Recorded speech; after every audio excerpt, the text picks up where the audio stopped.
በስመ አብ ወወልድ ወመንፈስ ቅዱስ አሐዱ አምላክ እንደ አምላክ በሆነ በአብ በወልድ በመንፈስ ቅዱስ ስም ሐምሌ 19 በዚህች ቀን ስማቸው ሱርስ፣ ህርማን፣ ያኑፋ፣ ስንታንያ የሚባሉ የእስና ሀገር ሰዎች በሰማዕትነት አረፉ።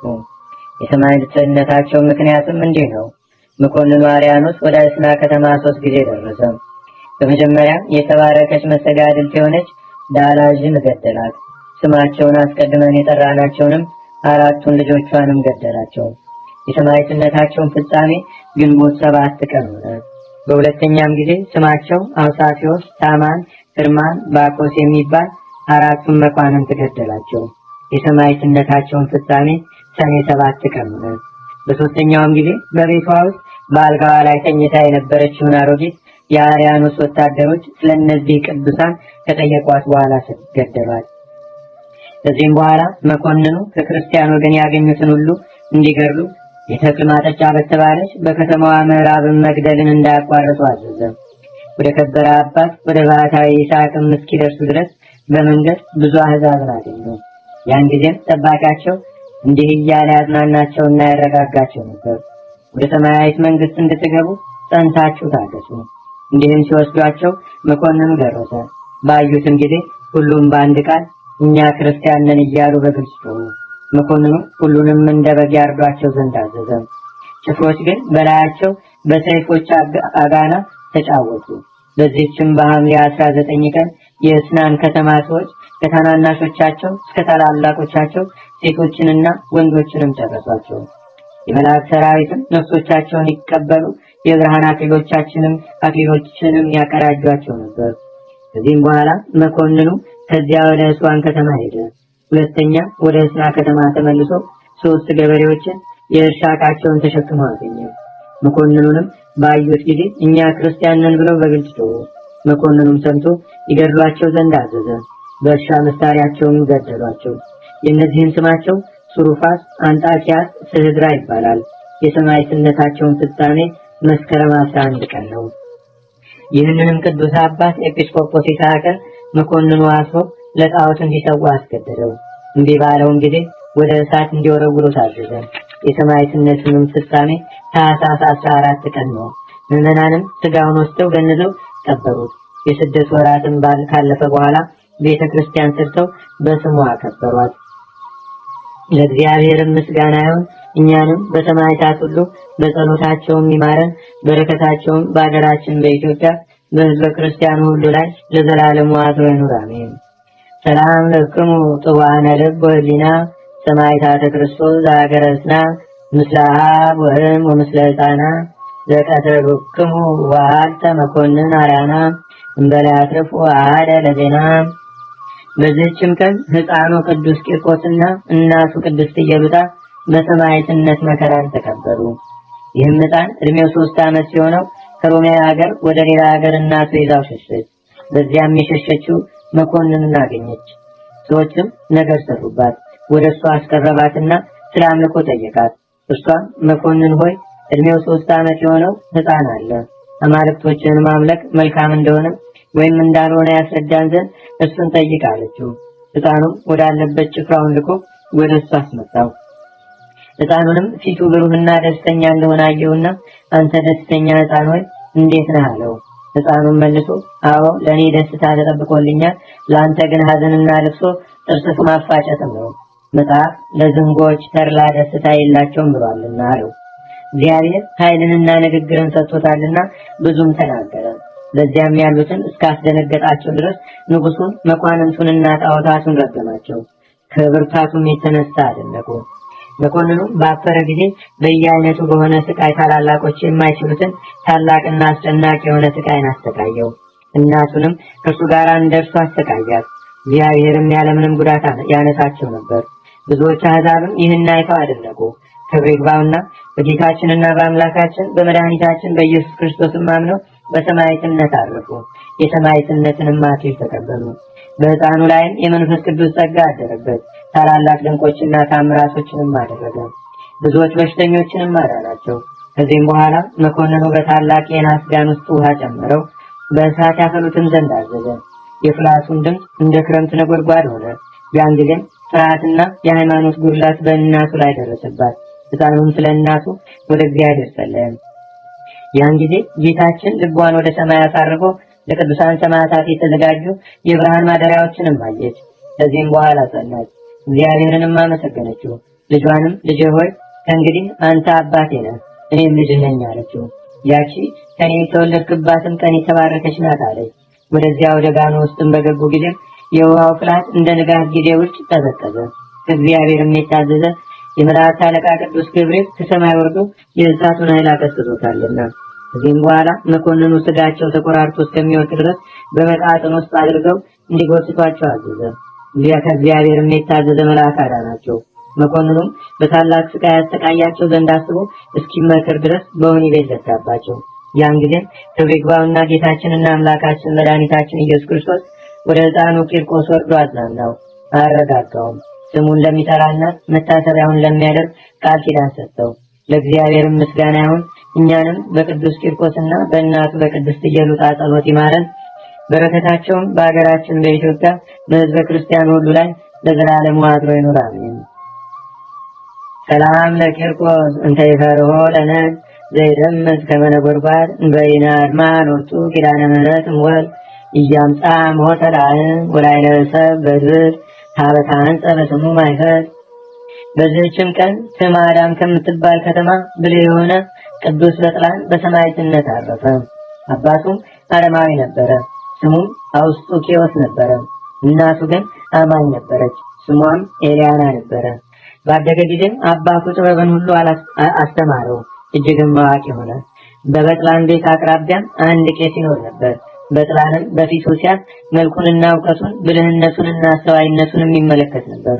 ከሃዲ ስለመሆኑም ስለእርሱ ያዝን ነበር። ቄሱም በጥላንን መንገድ መርቶ ወደ ቀናች ሃይማኖት ያስገባው ዘንድ ክብር ይግባውና ጌታችንና አምላካችን መድኃኒታችን ኢየሱስ ክርስቶስን ለመነው። ስለ በጥላንም ልመናውን ባዘወተረ ጊዜ በጥላን በእርሱ እጅ ያምን ዘንድ እንዳለው ጌታችን በራእይ ገለጠለት። ቄሱም ደስ አለው። ሁልጊዜም በፊቱ ሲያት በጥላንን ያነጋግረውና ሰላምታ የሚሰጠው ነበረ። ስለዚህም በመካከላቸው ፍቅር ጸና። ከዚህም በኋላ በጥላን ወደ ቄሱ ቤት ይገባና ስለ ሃይማኖት ይነጋገር ነበር።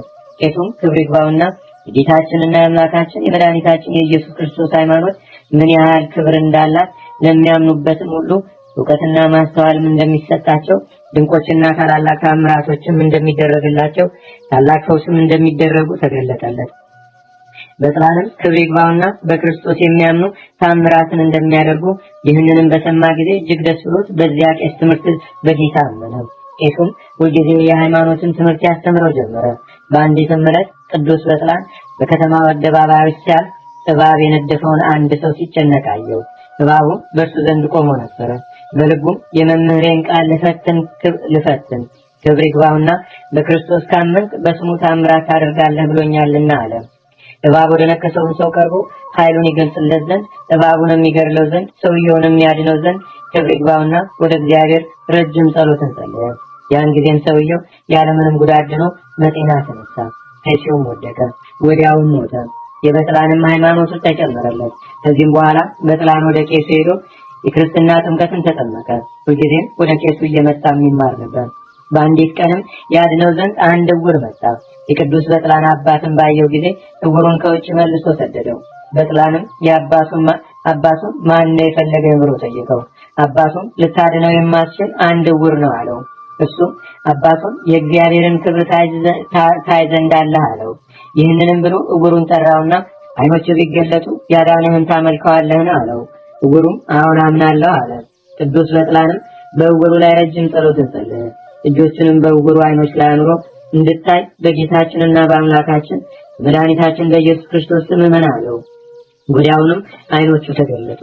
አባቱም ይህን ድንቅ ሥራ ባየ ጊዜ ክብር ይግባውና በጌታችንና በአምላካችን በመድኃኒታችን በኢየሱስ ክርስቶስ ከዕውሩ ጋር አመነ። ቅዱስ በጥላንም ወደ ቄሱ ወሰዳቸውና የክርስትና ጥምቀትን አጠመቃቸው። ከዚህም በኋላ ባሮቻቸውን ነፃ አወጡ፣ ገንዘባቸውንም ለድሆችና ለችግረኞች አከፋፈሉ። ቅዱስ በጥላንም ጥበብን ያደርግ ነበረ፣ ያለ ዋጋም ሰዎችን ያድናቸው ነበር። ነገር ግን ክብር ይግባውና በክርስቶስ እንዲያምኑ ይሻ ነበር። ስለዚህም ጥበበኞች ሰዎች በእርሱ ላይ ተነሱ። ወደ ንጉሥም ሄደው ከቄሱ ጋራና ካዳነውም ዕውር ጋራ በጌታችንም ካመኑ ከብዙዎች ጋር ከሰሱት። ወደ ንጉሱም በቀረቡ ጊዜ ንጉሱ ተቆጥቶ ለአማልክት ሰው አላቸው። ባልታዘዙለትም ጊዜ ራሶቻቸውን በሰይፍ አስቆረጠ። የሰማዕትነት አክሊልንም በመንግስተ ሰማያት ተቀበሉ። ከዚህም በኋላ ቅዱስ በጥላንን የጸና ስቃይን አሰቃየው። ከእርሱም ድንቆችና ተአምራቶች የተገለጡ። በእጁም ብዙዎች ክብር ይግባውና በጌታችን አመኑ፣ በሰማዕትነትም ሞቱ። ንጉሱም አይቶ በበጥላን ላይ ተቆጣ፣ ለአንበሳም አስጣለው። አንበሳውም እግሩን ላሰው እንጂ ክፉ አላደረገበትም። ሁለተኛም ራሱን በሰይፍ ይቆርጡ ዘንድ አዘዘ።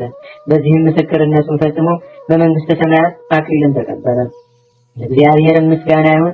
እኛንም በከበሩ ሰማዕታት በጸሎታቸው ይማረን። በረከታቸውም በአገራችን በኢትዮጵያ በሕዝበ ክርስቲያኑ ሁሉ ላይ ለዘላለሙ አድሮ ይኑር፣ አሜን።